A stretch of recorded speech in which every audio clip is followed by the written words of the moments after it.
ایک شخص رسول اللہ صلی اللہ علیہ وسلم کی خدمت اقدس میں حاضر ہوا اور اس نے عرض کیا، یا رسول اللہ، اللہ کی راہ میں لڑائی کی کیا صورت ہے؟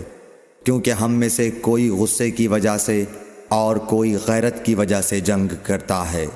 تو آپ صلی اللہ علیہ وسلم نے اس کی طرف سر اٹھایا، اور سر اس لیے اٹھایا کہ پوچھنے والا کھڑا ہوا تھا۔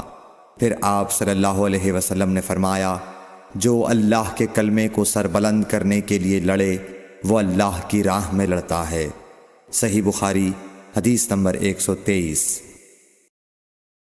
رسول اللہ صلی اللہ علیہ وآلہ وسلم سے رمی کے وقت پوچھا جا رہا تھا تو ایک شخص نے عرض کیا، یا رسول اللہ، میں نے رمی سے قبل قربانی کر لی۔